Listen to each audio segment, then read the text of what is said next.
brother got a job with Louis de Rochemont, who was the head of the March of Time. He started back with that back in the 30s, 35. So he was a pioneer in the film business. He was. I stayed with him for 9 years, and then went out on my own and started another company. Made a couple of pictures. Made one called Frankenstein Meets the Space Monster. Frankenstein meets the Space Monster. It was about these people that every time they saw the people from NASA shooting up a rocket, they thought they were trying to shoot them down. They were in a spaceship out circling the globe.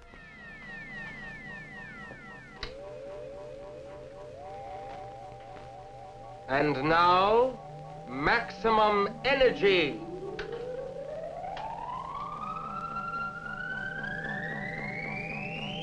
Waiting to land and get women, because they had to rehabit their planet. They were going to repopulate their planet with Puerto Ricans. I thought that was great. I said, I'll go. I know a place down in Puerto Rico where it would be great, because it's a place where they have all these caves and everything, and so we'll have sort of creepy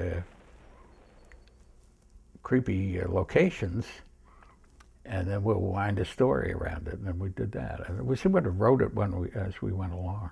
What you're saying is that he could turn into a Frankenstein.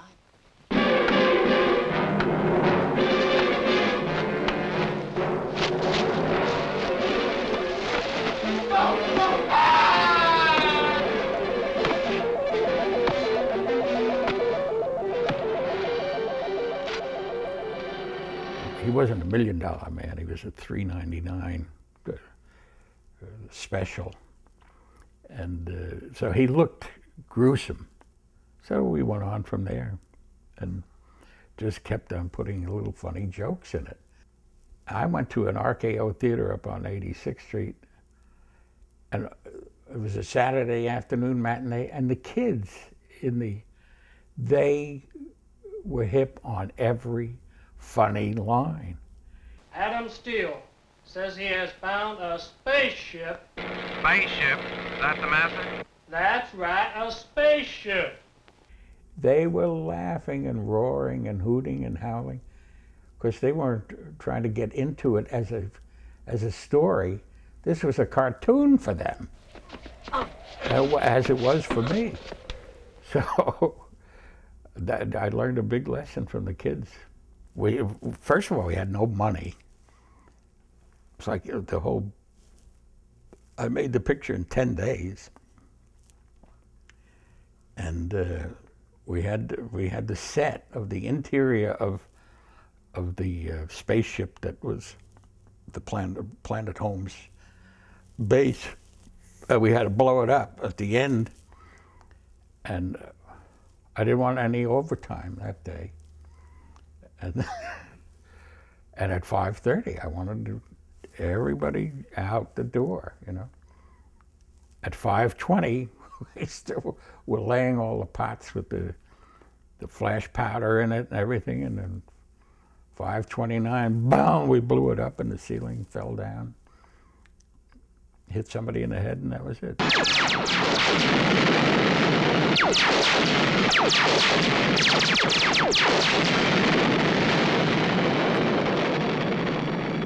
That's it. Go home.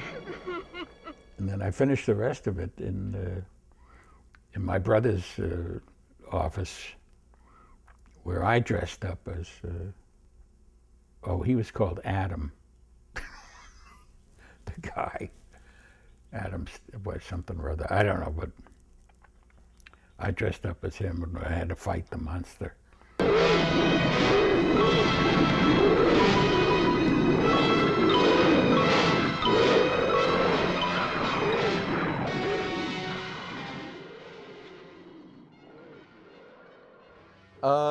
Grandpa is a old dude who grew up in the Bronx and ended up being a director, cameraman, director of photography, stuff like that,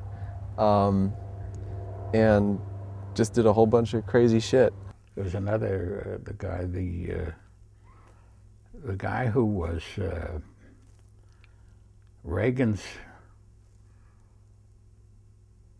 ambassador to Mexico, was an actor. He was supposed to be in a balloon over in front of the White House. I could see this guy, he's like, oh. You know, he couldn't picture what was going to go on here. And so I calmed him down. We got him calmed down. We put him in the balloon and we let him go. And you went on a free flight.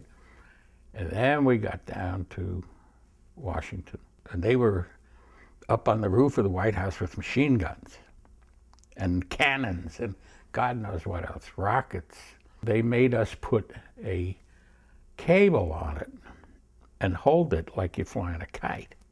He had to start taking air out of the balloon because the wind was coming, it was going to collapse it, and then it would fall free. So Bill Berry was lowering it very soon, and he put it right in the reflecting pool. They had this actor in there going crazy. I'm gonna drown. You know, it's only up to your knees in the reflecting pool. So we got. I mean, that was another exciting thing. He's gotten hit by submarines, like personally, like the submarine like hit him. And I turned around and his goddamn submarine is right here, and it's boom, boom, boom. And, you know, when you have a mask on, you got some kind of a nice lens with, but it makes everything look bigger. So this giant hit me, and I was holding the camera, and it spun the camera around, and the camera took a picture of me swimming away from the.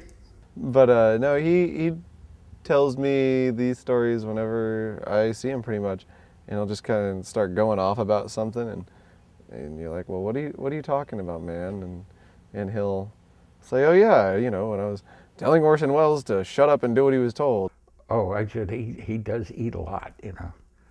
So I said I wouldn't know. I wouldn't know what kind of food he wants tomorrow out in the desert. So I said, call him and ask him, what do you want?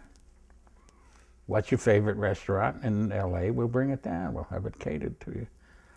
He said, no. He said, just get me a bucket of Kentucky Fried Chicken.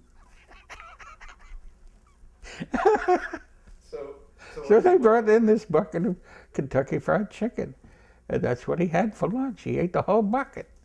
He was hungry. I mean, he was laughing too, and we were all laughing about it. He said, I said, I thought you were, you know, gourmet, you know. No, she said, it's good stuff. It's good chicken. And that was funny because I knew the colonel. The colonel was a good friend of mine.